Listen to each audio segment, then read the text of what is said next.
Welcome to HorrorBabble.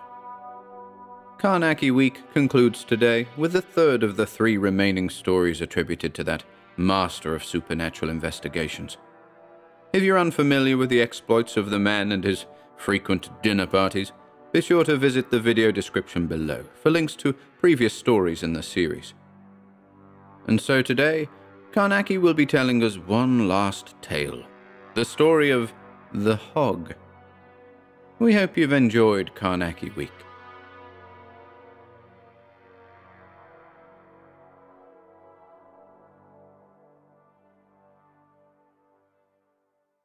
The Hog by William Hope Hodgson. Chapter 1. We had finished dinner, and Carnacki had drawn his big chair up to the fire and started his pipe.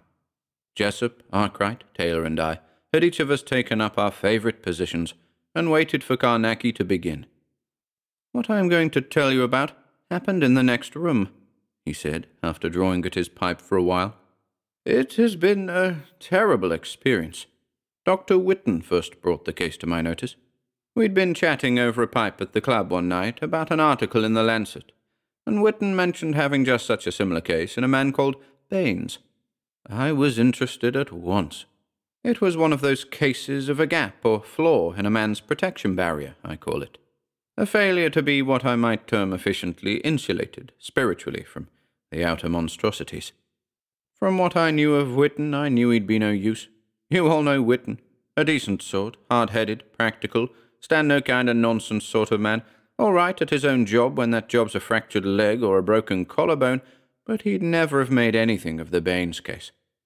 For a space, Carnacki puffed meditatively at his pipe, and we waited for him to go on with his tale. "I told Whitten to send Baines to me," he resumed, "and the following Saturday he came up. A little sensitive man. I liked him as soon as I set eyes on him.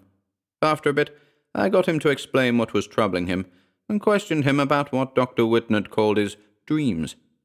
They're more than dreams, he said. They're so real that they're actual experiences to me. They're simply horrible, and yet there's nothing very definite in them to tell you about. They generally come just as I'm going off to sleep. I'm hardly over before suddenly I seem to have got down into some deep, vague place with some inexplicable and frightful horror all about me. I can never understand what it is, for I never see anything. Only I always get a sudden knowledge, like a warning, that I have got down into some terrible place, a sort of hell place, I might call it, where I've no business ever to have wandered, and the warning is always insistent, even imperative, that I must get out, or some enormous horror will come at me." "Can't you pull yourself back?" I asked him. "Can't you wake up?" "No," he told me. "That's just what I can't do, try as I will. I can't stop going along this labyrinth of hell, as I call it to myself, towards some dreadful unknown horror. The warning is repeated ever so strongly, almost as if the live me of my waking moments was awake and aware. Something seems to warn me to wake up, that whatever I do I must wake, and my consciousness comes suddenly alive, and I know that my body is there in the bed, but my essence or spirit is still down there in that hell, wherever it is, in a danger that is both unknown and inexpressible, but so overwhelming that my whole spirit seems sick with terror. I keep saying to myself all the time that I must wake up," he continued, "but it is as if my spirit is still down there, and as if my consciousness knows that some tremendous invisible power is fighting against me. I know that if I do not wake then, I shall never wake up again, but go down deeper and deeper into some stupendous horror of soul destruction. So then I fight. My body lies in the bed there and pulls, and the power down there in that labyrinth exerts itself too, so that a feeling of despair, greater than any I have ever known on this earth, comes on me. I know that if I give way and cease to fight, and do not wake, then I shall pass out to that monstrous horror which seems to be silently calling my soul to destruction. Then I make a final stupendous effort," he continued, "and my brain seems to fill my body like the ghost of my soul. I can even open my eyes and see with my brain or consciousness out of my own eyes. I can see the bedclothes, and I know just how I am lying in the bed, Yet the real me is down in that hell in terrible danger. Can you get me? He asked. Perfectly, I replied. Well, you know, he went on, I fight and fight. Down there in that great pit my very soul seems to shrink back from the call of some brooding horror that impels it silently a little further, always a little further round a visible corner, which if I once pass I know I shall never return again to this world. Desperately I fight, brain and consciousness fighting together to help it. The agony is so great that I could scream were it not that I am rigid and frozen in the bed with fear. Then, just when my strength seems almost gone, soul and body win and blend slowly, and I lie there, worn out with this terrible, extraordinary fight. I have still a sense of a dreadful horror all about me, as if out of that horrible place some brooding monstrosity had followed me up and hangs still and silent and invisible over me, threatening me there in my bed. Do I make it clear to you? He asked. It's like some monstrous presence. Yes, I said. I follow you. The man's forehead was actually covered with sweat, so keenly did he live again through the horrors he had experienced. After a while he continued. Now comes the most curious part of the dream, or whatever it is, he said. There's always a sound I hear, as I lie there exhausted in the bed. It comes while the bedroom is still full of the sort of atmosphere of monstrosity that seems to come up with me when I get out of that place. I hear the sound coming up out of that enormous depth, and it is always the noise of pigs grunting, you know. It's just simply dreadful. The dream is always the same. Sometimes I've had it every single night for a week, until I fight not to go to sleep. But of course, I have to sleep sometimes. I think that's how a person might go mad, don't you? He finished. I nodded and looked at his sensitive face. Poor beggar, he had been through it, and no mistake. Tell me some more, I said. The grunting, what does it sound like exactly? It's just like pigs grunting, he told me again, only much more awful. There are grunts and squeals and pig howls like you hear when their food is being brought to them at a pig farm. You know those large pig farms where they keep hundreds of pigs? All the grunts, squeals, and howls blend into one brutal chaos of sound. Only it isn't a chaos. It all blends in a queer, horrible way. I've heard it. A sort of swinish, clamouring melody that grunts and roars and shrieks in chunks of grunting sounds, all tied together with squealings and shot through with pig howls. I've sometimes thought there was a definite beat in it. For every now and again there comes a gargantuan grunt, breaking through the million pig-voiced roaring, a stupendous grunt that comes in with a beat. Can you understand me? It seems to shake everything. It's like a spiritual earthquake. The howling, squealing, grunting, rolling clamour of swinish noise coming up out of that place, and then the monstrous grunt rising up through it all, an ever-recurring beat out of the depth. The voice of the swine-mother of monstrosity beating up from below through that chorus of mad swine hunger. It's no use. I can't explain it. No one ever could. It's just terrible. And I'm afraid you're saying to yourself that I'm in a bad way, that I want a change or a tonic, that I must buck up or I'll land myself in a madhouse. If only you could understand. Dr. Whitten seemed to half understand, I thought. But I know he's only sent me to you as a sort of last hope. He thinks I'm booked for the asylum. I could tell it. Nonsense, I said. Don't talk such rubbish. You're as sane as I am. Your ability to think clearly what you want to tell me, and then to transmit it to me so well that you compel my mental retina to see something of what you have seen, stands sponsor for your mental balance.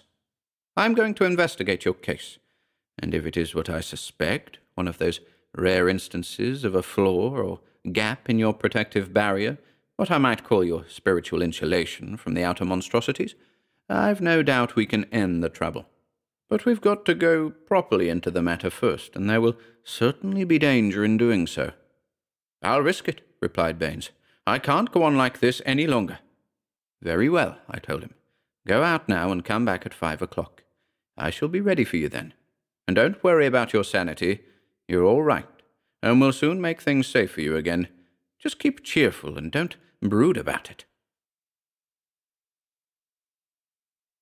Chapter 2. I put in the whole afternoon preparing my experimenting room across the landing there for his case. When he returned at 5 o'clock, I was ready for him and took him straight into the room. It gets dark now about 6:30, as you know, and I had just nice time before it grew dusk to finish my arrangements. I prefer always to be ready before the dark comes. Baines touched my elbow as we walked into the room. "There's something I ought to have told you," he said, looking rather sheepish. "I've somehow felt a bit ashamed of it." "Out with it," I replied. He hesitated a moment, then it came out with a jerk. "I told you about the grunting of the pigs," he said. "Well, I grunt too. I know, it's horrible. When I lie there in bed and hear those sounds after I've come up, I just grunt back as if in reply. I can't stop myself. I just do it. Something makes me. I never told Dr. Whitten that. I couldn't. I'm sure now you think me mad," he concluded. He looked into my face, anxious and queerly ashamed. "It's only the natural sequence of the abnormal events, and I'm glad you told me," I said, slapping him on the back. "It follows logically on what you had already told me. I have had 2 cases that in some way resembled yours." "What happened?" he asked me. "Did they get better?" "One of them is alive and well today, Mr. Baines," I replied.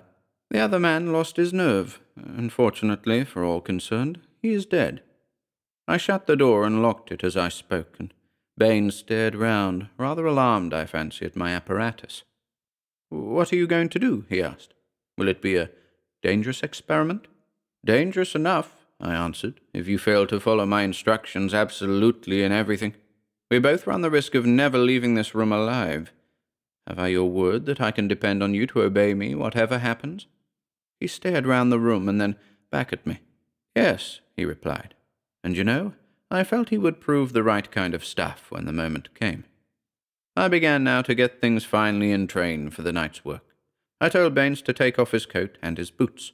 Then I dressed him entirely from head to foot in a single thick rubber combination overall, with rubber gloves and a helmet with ear flaps of the same material attached.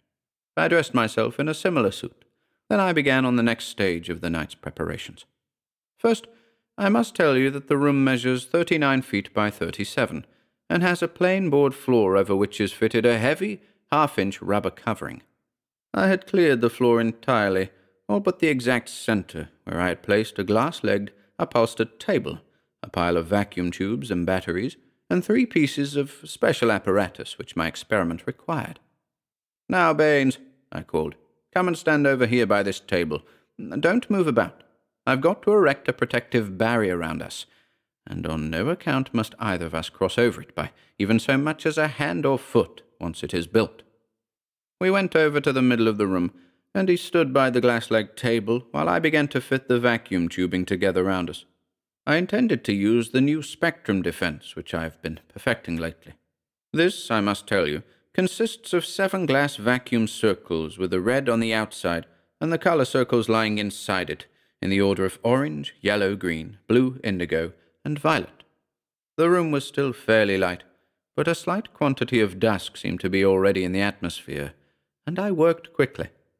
Suddenly, as I fitted the glass tubes together, I was aware of some vague sense of nerve strain, and glancing round at Baines, who was standing there by the table, I noticed him staring fixedly before him. He looked absolutely drowned in uncomfortable memories. "For goodness sake, stop thinking of those horrors," I called out to him. "I shall want you to think hard enough about them later, but in this specially constructed room it is better not to dwell on things of that kind till the barriers are up. Keep your mind on anything normal or superficial. The theatre will do. Think about that last piece you saw at the Gaiety. I'll talk to you in a moment." 20 minutes later the barrier was completed all round us, and I connected up the batteries. The room by this time was greying with the coming dusk, and the 7 differently coloured circles shone out with extraordinary effect, sending out a cold glare. "By Jove," cried Baines, "that's very wonderful, very wonderful." My other apparatus, which I now began to arrange, consisted of a specially made camera, a modified form of phonograph with earpieces instead of a horn, and a glass disc composed of many fathoms of glass vacuum tubes arranged in a special way. It had 2 wires leading to an electrode constructed to fit round the head. By the time I had looked over and fixed up these 3 things, night had practically come, and the darkened room shone most strangely in the curious upward glare of the 7 vacuum tubes. "Now, Baines," I said, "I want you to lie on this table. Now, put your hands down by your sides and lie quiet and think. You've just got 2 things to do," I told him. "One is to lie there and concentrate your thoughts on the details of the dream you're always having. And the other is not to move off this table whatever you see or hear, or whatever happens unless I tell you. You understand, don't you?" "Yes," he answered. "I think you may rely on me not to make a fool of myself. I feel curiously safe with you somehow." "I'm glad of that," I replied. "But I don't want you to minimize the possible danger too much. There may be horrible danger. Now, just let me fix this band on your head," I added, as I adjusted the electrode. I gave him a few more instructions, telling him to concentrate his thoughts particularly upon the noises he heard just as he was waking, and I warned him again not to let himself fall asleep. "Don't talk," I said, "and don't take any notice of me. If you find I disturb your concentration, keep your eyes closed." He lay back, and I walked over to the glass disc, arranging the camera in front of it on its stand in such a way that the lens was opposite the center of the disc. I had scarcely done this when a ripple of greenish light ran across the vacuum tubes of the disc. This vanished, and for maybe a minute there was complete darkness. Then the green light rippled once more across it, rippled and swung round, and began to dance in varying shades from a deep heavy green to a rank ugly shade, back and forward, back and forward. Every half-second or so there shot across the varying greens a flicker of yellow, an ugly, heavy, repulsive yellow, and then abruptly there came sweeping across the disc a great beat of muddy red. This died as quickly as it came, and gave place to the changing green shot through by the unpleasant and ugly yellow hues. About every 7th second the disc was submerged, and the other colours momentarily blotted out by the great beat of heavy, muddy red which swept over everything. "He's concentrating on those sounds," I said to myself, and I felt queerly excited as I hurried on with my operations. I threw a word over my shoulder to Baines. "Don't get scared, whatever happens," I said. "You're all right." I proceeded now to operate my camera. It had a long roll of specially prepared paper ribbon in place of a film or plates. By turning the handle, the roll passed through the machine, exposing the ribbon. It took about 5 minutes to finish the roll, and during all that time the green lights predominated, but the dull, heavy beat of muddy red never ceased to flow across the vacuum tubes of the disc at every 7th second. It was like a recurrent beat in some unheard and somehow displeasing melody. Lifting the exposed spool of paper ribbon out of the camera, I laid it horizontally in the 2 rests that I had arranged for it on my modified gramophone. Where the paper had been acted upon by the varying coloured lights which had appeared on the disc, the prepared surface had risen in curious, irregular little waves. I unrolled about a foot of the ribbon and attached the loose end to an empty spool roller on the opposite side of the machine, which I had geared to the driving clockwork mechanism of the gramophone. Then I took the diaphragm and lowered it gently into place above the ribbon. Instead of the usual needle, the diaphragm was fitted with a beautifully made metal filament brush, about 1 inch broad, which just covered the whole breadth of the ribbon. This fine and fragile brush rested lightly on the prepared surface of the paper, and when I started the machine, the ribbon began to pass under the brush, and as it passed, the delicate metal filament bristles followed every minute inequality of those tiny, irregular, wave-like excrescences on the surface. I put the earpieces to my ears, and instantly I knew that I had succeeded in actually recording what Baines had heard in his sleep. In fact, I was even then hearing, mentally, by means of his effort of memory. I was listening to what appeared to be the faint, far-off squealing and grunting of countless swine. It was extraordinary, and at the same time exquisitely horrible and vile. It frightened me, with a sense of my having come suddenly and unexpectedly too near to something foul and most abominably dangerous. So strong and imperative was this feeling that I twitched the earpieces out of my ears and sat a while staring round the room, trying to steady my sensations back to normality. The room looked strange and vague in the dull glow of light from the circles, and I had a feeling that a taint of monstrosity was all about me in the air. I remembered what Baines had told me of the feeling he'd always had after coming up out of that place, as if some horrible atmosphere had followed him up and filled his bedroom. I understood him perfectly now, so much so that I had mentally used almost his exact phrase in explaining to myself what I felt. Turning round to speak to him, I saw there was something curious about the centre of the defence. Now, before I tell you fellows any more, I must explain that there are certain, what I call, focusing qualities about this new defence I've been trying. The Sigson manuscript puts it something like this: "Avoid diversities of colour, nor stand thee within the barrier of the colour lights, for in colour hath Satan a delight, nor can he abide in the deep if thee adventure against him armed with red purple. So be warned. Neither forget that in blue, which is God's colour in the heavens, thee have safety." You see, from that statement in the Sigson manuscript, I got my first notion for this new defence of mine. I have aimed to make it a defence, and yet have focusing or drawing qualities, such as the Sigson hints at. I have experimented enormously, and I've proved that reds and purples, the two extreme colours of the spectrum, are fairly dangerous, so much so that I suspect they actually draw or focus the outside forces. Any action or meddling on the part of the experimentalist is tremendously enhanced in its effect, if the action is taken within barriers composed of these colours, in certain proportions and tints. In the same way, blue is distinctly a general defence. Yellow appears to be neutral, and green a wonderful protection within limits. Orange, as far as I can tell, is slightly attractive, and indigo is dangerous by itself in a limited way, but in certain combinations with the other colours it becomes a very powerful defence. I've not yet discovered a tenth of the possibilities of these circles of mine. It's a kind of colour organ upon which I seem to play a tune of colour combinations that can be either safe or infernal in its effects. You know, I have a keyboard with a separate switch to each of the colour circles.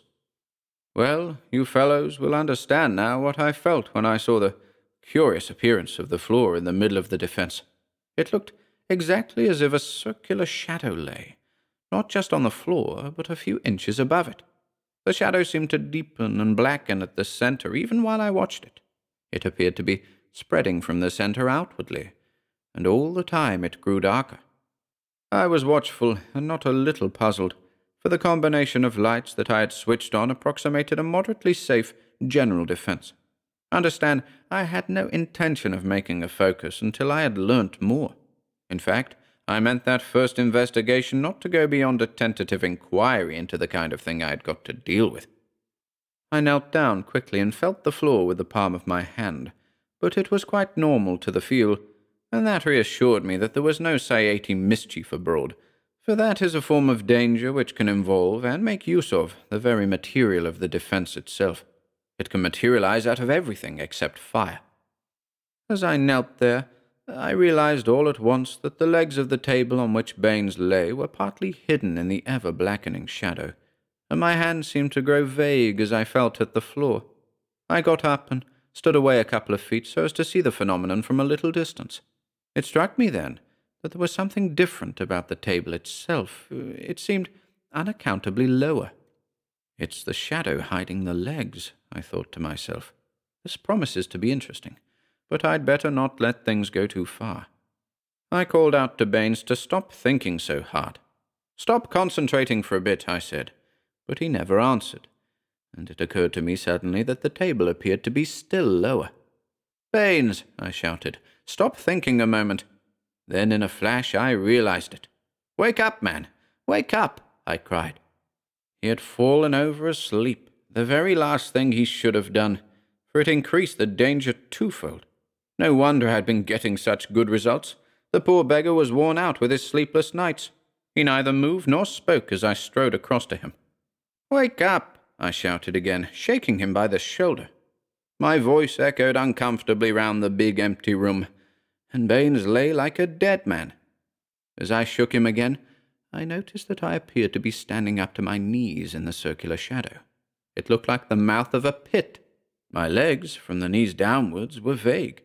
The floor under my feet felt solid and firm when I stamped on it, but all the same I had a feeling that things were going a bit too far. So striding across to the switchboard, I switched on the full defense. Stepping back quickly to the table, I had a horrible and sickening shock. The table had sunk quite unmistakably. Its top was within a couple of feet of the floor, and the legs had that foreshortened appearance that one sees when a stick is thrust into water. They looked vague and shadowy in the peculiar circle of dark shadows, which had such an extraordinary resemblance to the black mouth of a pit. I could see only the top of the table plainly, with Baines lying motionless on it, and the whole thing was going down as I stared into that black circle. Chapter 3. There was not a moment to lose. Like a flash I caught Baines round his neck and body, and lifted him clean up into my arms off the table. And as I lifted him, he grunted like a great swine in my ear. The sound sent a thrill of horrible funk through me.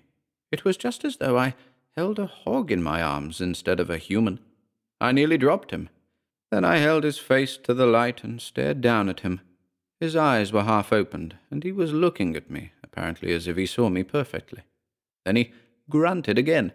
I could feel his small body quiver with the sound. I called out to him. "Baines," I said, "can you hear me?" His eyes still gazed at me, and then, as we looked at each other, he grunted like a swine again. I let go one hand and hit him across the cheek, a stinging slap. "Wake up, Baines," I shouted. "Wake up!" But I might have hit a corpse. He just stared up at me, and suddenly I bent lower and looked into his eyes more closely. I never saw such a fixed, intelligent, mad horror as I saw there. It knocked out all my sudden disgust. Can you understand? I glanced round quickly at the table. It stood there at its normal height, and indeed it was in every way normal. The curious shadow that had somehow suggested to me the black mouth of the pit had vanished. I felt relieved, for it seemed to me that I had entirely broken up any possibility of a partial focus by means of the full defense which I had switched on. I laid Baines on the floor and stood up to look round and consider what was best to do. I dared not step outside of the barriers until any dangerous tensions there might be in the room had been dissipated. Nor was it wise, even inside the full defense, to have him sleeping the kind of sleep he was in, not without certain preparations having been made first, which I had not made. I can tell you, I felt beastly anxious. I glanced down at Baines and had a sudden, fresh shock, for the peculiar circular shadow was forming all round him again, where he lay on the floor. His hands and face showed curiously vague and distorted, as they might have looked through a few inches of faintly stained water. But his eyes were somehow clear to see. They were staring up, mute and terrible at me, through that horrible darkening shadow. I stopped, and with one quick lift tore him up off the floor into my arms, and for the third time he grunted like a swine, there in my arms. It was damnable. I stood up in the barrier, holding Baines, and looked about the room again, then back at the floor. The shadow was still thick round about my feet, and I stepped quickly across to the other side of the table. I stared at the shadow, and saw that it had vanished. Then I glanced down again at my feet, and had another shock, for the shadow was showing faintly again, all round where I stood. I moved a pace, and watched the shadow become invisible, and then, once more, like a slow stain, it began to grow about my feet. I moved again a pace, and stared round the room, meditating a break for the door. And then, in that instant, I saw that this would be certainly impossible, for there was something indefinite in the atmosphere of the room, something that moved, circling slowly about the barrier. I glanced down at my feet, and saw that the shadow had grown thick about them. I stepped a pace to the right, and as it disappeared, I stared again round the big room, and Somehow it seemed tremendously big and unfamiliar. I wonder whether you can understand. As I stared, I saw again the indefinite something that floated in the air of the room. I watched it steadily for maybe a minute. It went twice completely round the barrier in that time, and suddenly I saw it more distinctly. It looked like a small puff of black smoke. And then I had something else to think about, for all at once I was aware of an extraordinary feeling of vertigo, and in the same moment a sense of sinking. I was sinking bodily. I literally sickened as I glanced down, for I saw in that moment that I had gone down, almost up to my thighs, into what appeared to be actually the shadowy but quite unmistakable mouth of a pit. Do you understand? I was sinking down into this thing, with pains in my arms. A feeling of furious anger came over me, and I swung my right boot forward with a fierce kick. I kicked nothing tangible, for I went clean through the side of the shadowy thing, and fetched up against the table with a crash. I had come through something that made all my skin creep and tingle, an invisible vague something which resembled an electric tension. I felt that if it had been stronger, I might not have been able to charge through as I had. I wonder if I make it clear to you. I whirled round, but the beastly thing had gone. Yet even as I stood there by the table, the slow greying of a circular shadow began to form again about my feet. I stepped to the other side of the table and leaned against it for a moment, for I was shaking from head to foot with a feeling of extraordinary horror upon me that was in some way different from any kind of horror I have ever felt. It was as if I had in that one moment been near something no human has any right to be near for his soul's sake. And abruptly I wondered whether I had not felt just one brief touch of the horror that the rigid Baines was even then enduring as I held him in my arms. Outside of the barrier there were now several of the curious little clouds. Each one looked exactly like a little puff of black smoke. They increased as I watched them, which I did for several minutes, but all the time as I watched, I kept moving from one part to another of the defence, so as to prevent the shadow forming round my feet again. Presently, I found that my constant changing of position had resolved into a slow, monotonous walk round and round inside the defence, and all the time I had to carry the unnaturally rigid body of poor Baines. It began to tire me, for though he was small, his rigidity made him dreadfully awkward and tiring to hold, as you can understand. Yet I could not think what else to do, for I had stopped shaking him or trying to wake him, for the simple reason that he was as wide awake as I was mentally, though but physically inanimate through one of those partial spiritual disassociations which he had tried to explain to me. Now, I had previously switched out the red, orange, yellow, and green circles, and had on the full defence of the blue end of the spectrum.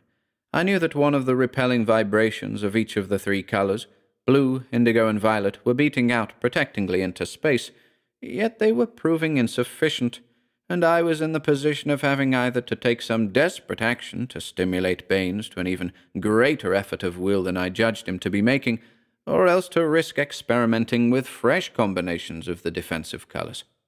You see, as things were at that moment, the danger was increasing steadily, for, plainly, from the appearance of the air of the room outside the barrier, there were some mighty dangerous tensions generating, while inside the danger was also increasing, the steady recurrence of the shadow proving that the defence was insufficient. In short, I feared that Baines, in his peculiar condition, was literally a doorway into the defence, and unless I could wake him or find out the correct combinations of circles necessary to set up stronger repelling vibrations against that particular danger, there were very ugly possibilities ahead. I felt I had been incredibly rash not to have foreseen the possibility of Baines falling asleep under the hypnotic effect of deliberately paralleling the associations of sleep. Unless I could increase the repulsion of the barriers or wake him, there was every likelihood of having to choose between a rush for the door, which the condition of the atmosphere outside the barrier showed to be practically impossible, or of throwing him outside the barrier, which, of course, was equally not possible. All this time I was walking round and round inside the barrier, when suddenly I saw a new development of the danger which threatened us. Right in the center of the defense, the shadow had formed into an intensely black circle, about a foot wide. This increased as I looked at it. It was horrible to see it grow. It crept out in an ever-widening circle, till it was quite a yard across. Quickly I put Baines on the floor. A tremendous attempt was evidently going to be made by some outside force to enter the defense, and it was up to me to make a final effort to help Baines to wake up. I took out my lancet and pushed up his left coat sleeve. What I was going to do was a terrible risk, I knew, for there is no doubt that in some extraordinary fashion blood attracts. The Sigson mentions it particularly in one passage which runs something like this. In blood there is the voice which calleth through all space. The monsters in the deep hear, and hearing they lust. Likewise hath it a greater power to reclaim backward the soul that doth wander foolish adrift from the body, in which it doth have natural abiding. But woe unto him that doth spill the blood in the deadly hour, for there will be surely monsters that shall hear the blood cry. That risk I had to run. I knew that the blood would call to the outer forces, but equally I knew that it should call even more loudly to that portion of Baines's essence that was adrift from him, down in those depths. Before lancing him, I glanced at the shadow. It had spread out until the nearest edge was not more than 2 feet away from Baines's right shoulder, and the edge was creeping nearer, like the blackening edge of burning paper, even while I stared. The whole thing had a less shadowy, less ghostly appearance than at any time before, and it looked simply and literally like the black mouth of a pit. "Now, Baines," I said, "pull yourself together, man. Wake up." And at the same time as I spoke to him, I used my lancet quickly but superficially. I watched the little red spot of blood well up, then trickle round his wrist and fall to the floor of the defense. And in the moment that it fell, the thing that I had feared happened. There was a sound like a low peal of thunder in the room, and curious, deadly-looking flashes of light rippled here and there along the floor outside the barrier. Once more I called to him, trying to speak firmly and steadily, as I saw that the horrible shadowy circle had spread across every inch of the floor space of the center of the defense, making it appear as if both Baines and I were suspended above an unutterable black void, the black void that stared up at me out of the throat of that shadowy pit. And yet, all the time I could feel the floor solid under my knees as I knelt beside Baines, holding his wrist. "Baines!"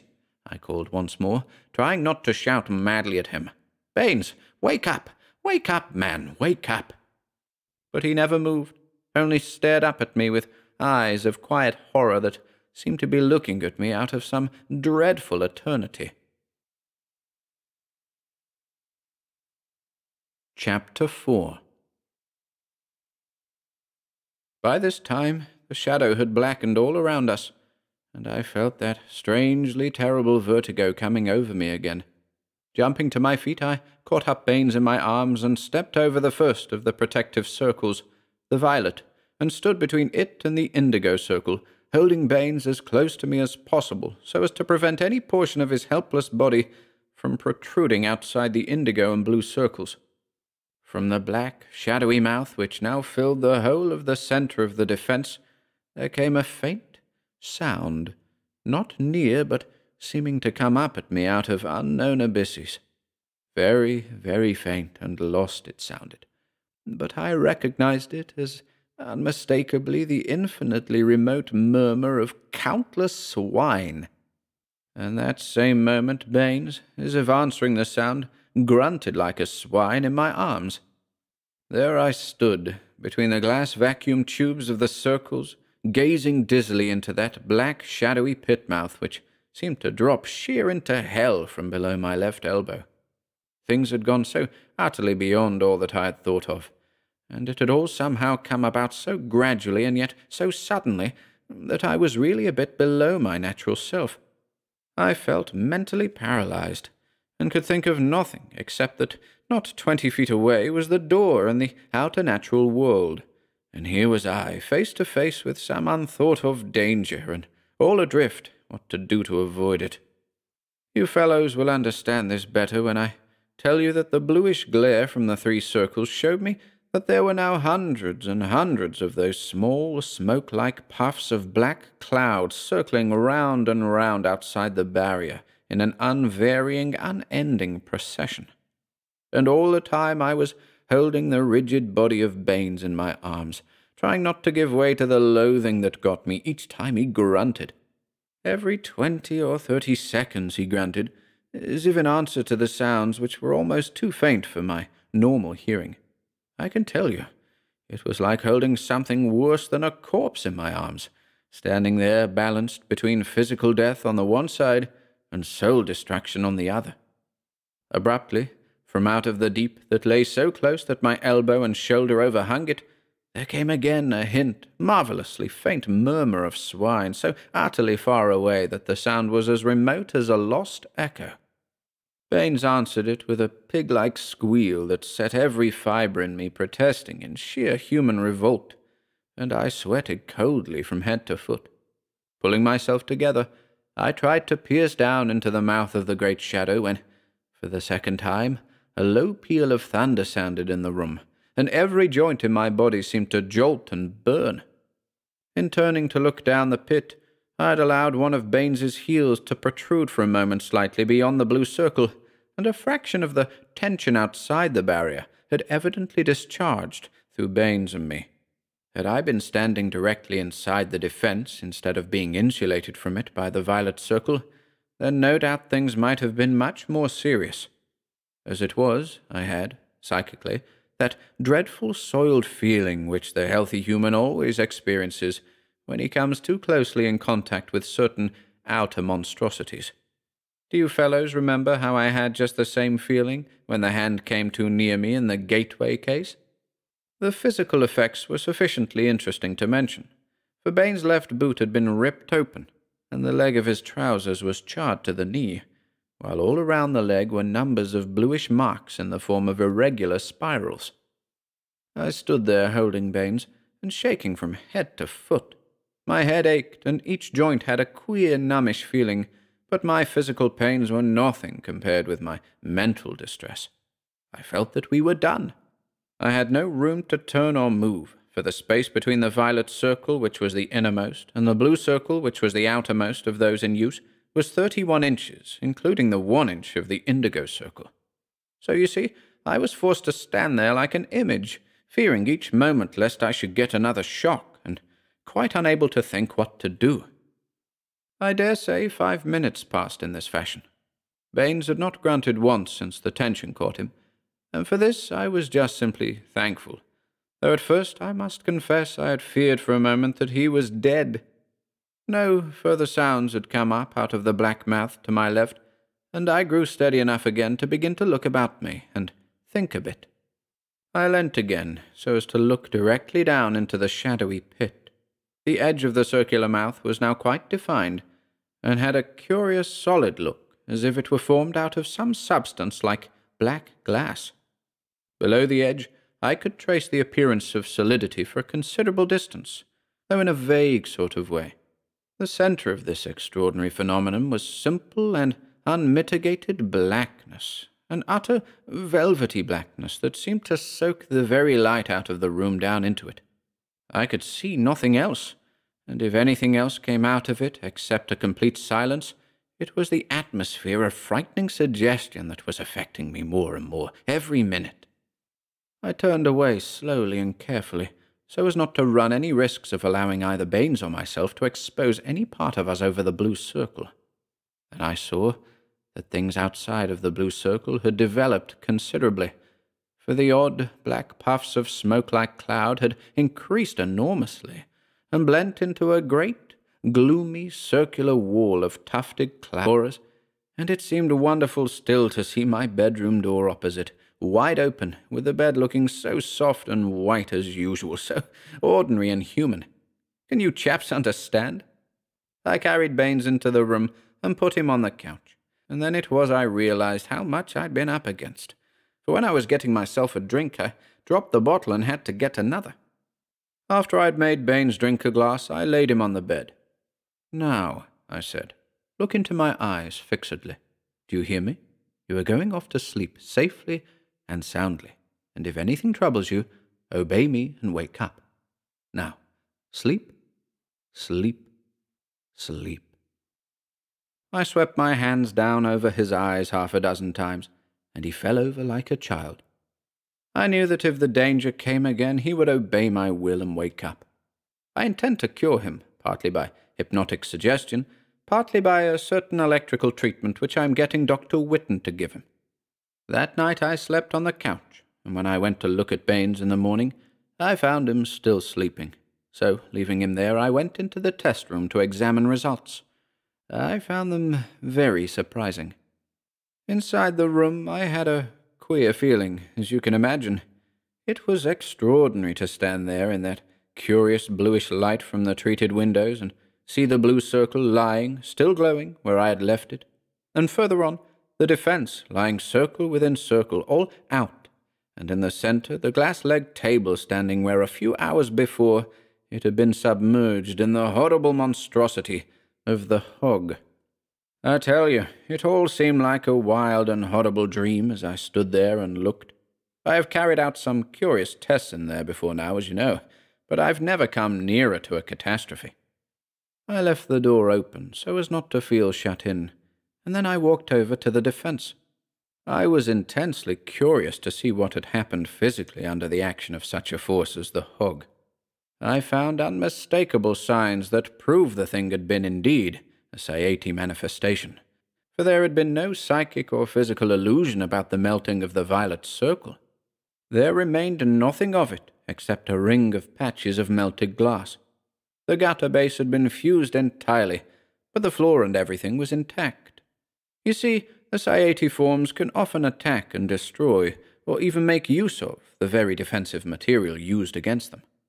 Stepping over the outer circle and looking closely at the indigo circle, I saw that it was melted clean through in several places. Another fraction of time, and the hog would have been free to expand as an invisible mist of horror and destruction into the atmosphere of the world. And then, in that very moment of time, salvation had come.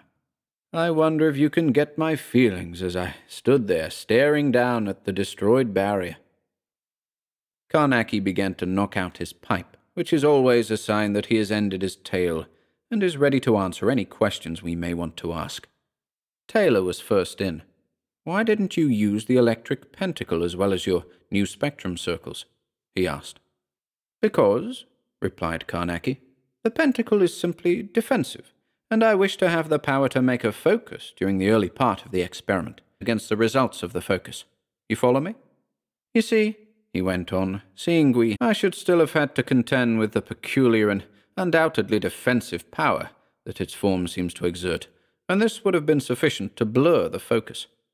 In this new research work I'm doing, I'm bound to use a focus, and so the pentacle is barred. But I'm not sure it matters. I'm convinced this new spectrum defense of mine will prove absolutely invulnerable when I've learned how to use it, but it will take me some time. This last case has taught me something new. I had never thought of combining green with blue, but the 3 bands of green in the blue of that dome has set me thinking. If only I knew the right combinations. It's the combinations I've got to learn. You'll understand better the importance of these combinations when I remind you that green by itself is, in a very limited way, more deadly than red itself, and red is the danger color of all. "Tell us, Carnacki," I said, "what is the hog? Can you? I mean, what kind of monstrosity is it? Did you really see it, or was it all some horrible, dangerous kind of dream? How do you know it was one of the outer monsters? And what is the difference between that sort of danger and the sort of thing you saw in the gateway of the monster case? And what—" "Oh, steady," laughed Carnacki. "Oh, one at a time. I'll answer all your questions, but I don't think I'll take them quite in your order. For instance, speaking about actually seeing the hog, I might say that, speaking generally, things seen of a ghostly nature are not seen with the eyes. They are seen with the mental eye, which has this psychic quality, not always developed to a usable state, in addition to its normal duty of revealing to the brain what our physical eyes record.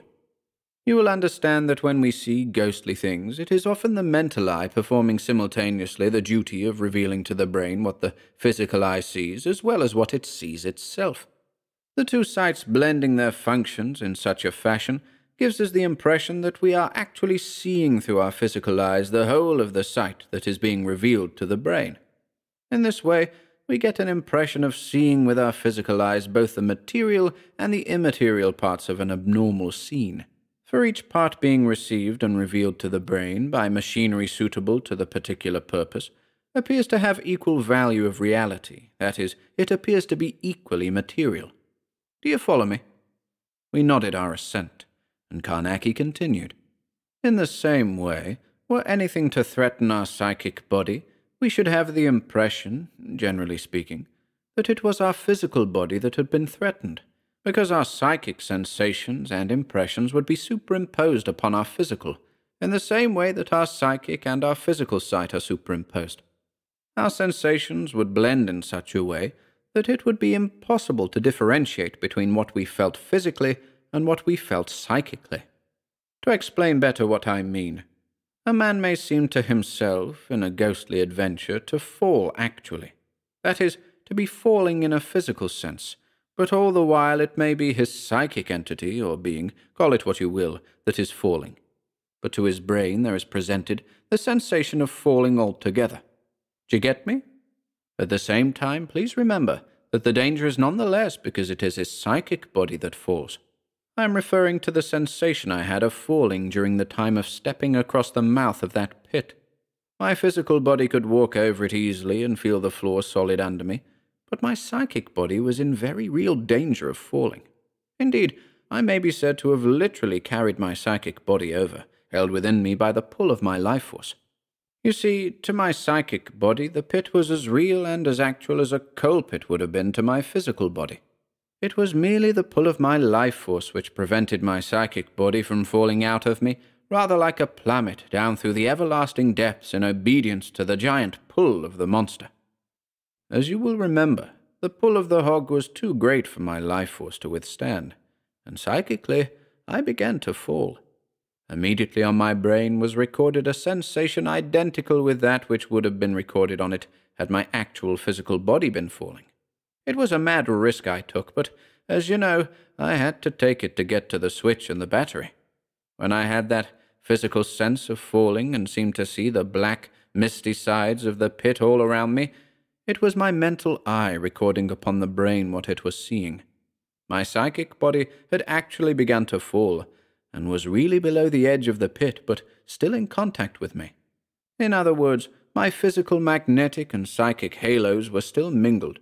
My physical body was still standing firmly upon the floor of the room, but if I had not each time by effort or will forced my physical body across to the side, my psychic body would have fallen completely out of contact with me, and gone like some ghostly meteorite, obedient to the pull of the hog.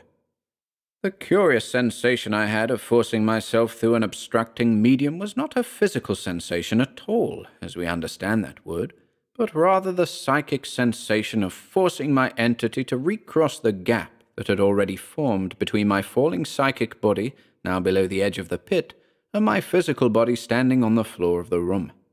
And that gap was full of a force that strove to prevent my body and soul from rejoining. It was a terrible experience. Do you remember how I could still see with my brain through the eyes of my psychic body, though it had already fallen some distance out of me? That is an extraordinary thing to remember. However, to get ahead, all ghostly phenomena are extremely diffuse in a normal state. They become actively physically dangerous in all cases where they're concentrated. The best offhand illustration I can think of is the all-familiar electricity, a force which, by the way, we are too prone to imagine we understand because we've named and harnessed it, to use a popular phrase. But we don't understand it at all. It is still a complete fundamental mystery.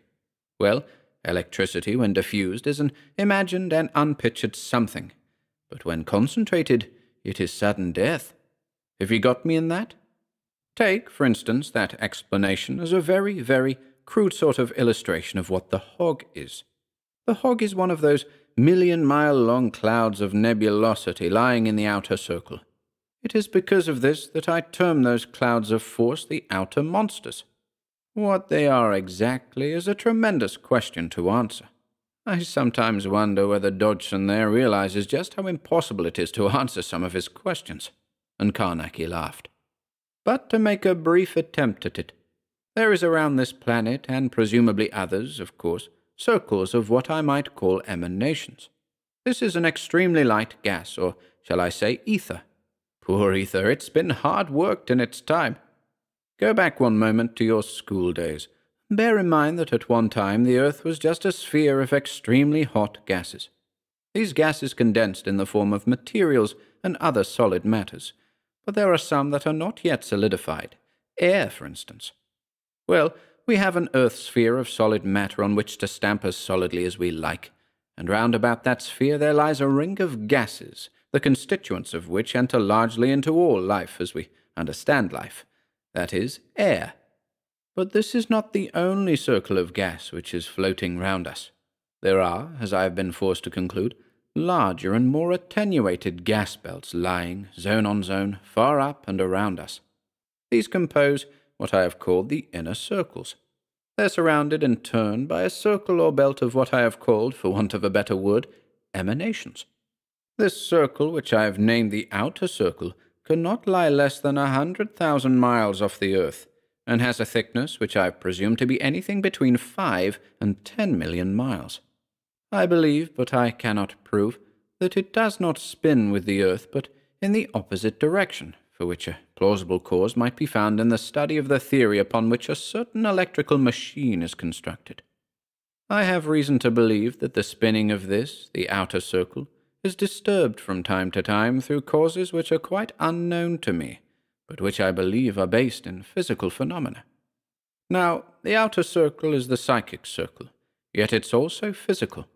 To illustrate what I mean, I must again instance electricity, and say that just as electricity discovered itself to us as something quite different from any of our previous conceptions of matter, so is the psychic or outer circle different from any of our previous conceptions of matter. Physical, the outer or psychic circle is physical in its constituents. Speaking pictorially, it is physically to the inner circle what the inner circle is to the upper strata of the air, and what the air, as we know that intimate gas, is to the waters, and the waters to the solid world. You get my line of suggestion?" We all nodded, and Carnacki resumed. "Well, now let me apply all this to what I am leading up to. I suggest that these million-mile-long clouds of monstrosity which float in the psychic or outer circle are bred of the elements of that circle. They are tremendous psychic forces, bred out of its elements just as an octopus or shark is bred out of the sea, or a tiger, or any other physical force is bred out of the elements of its earth and air surroundings. To go further, a physical man is composed entirely from the constituents of earth and air, by which terms I include sunlight and water and condiments. In other words, without earth and air, he could not be. Or to put it another way, earth and air breed within themselves the materials of the body and the brain, and therefore, presumably, the machine of intelligence.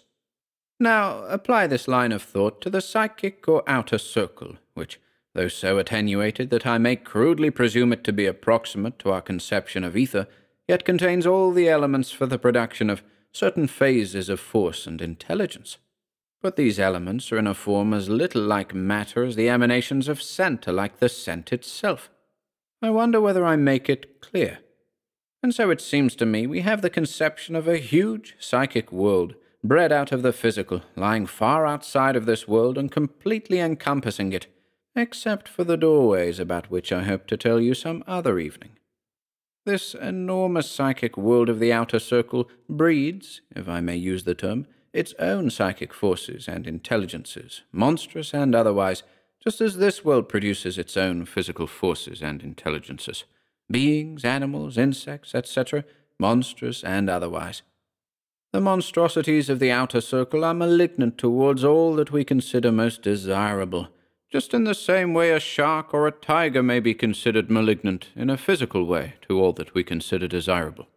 They are predatory, as all positive force is predatory. They plunder and destroy to satisfy lusts and hungers exactly as other forms of existence plunder and destroy to satisfy their lusts and hungers. And the desire of these monsters is chiefly, if not always, for the psychic entity of the human. But that's as much as I can tell you tonight. Some evening I want to tell you about the tremendous mystery of the psychic doorways. In the meantime, have I made things a bit clearer to you, Hodgson? Yes and no, I answered. You've been a brick to make the attempt, but there are still about 10,000. I want to sleep. And shaking him by the hand, we strolled out onto the quiet embankment.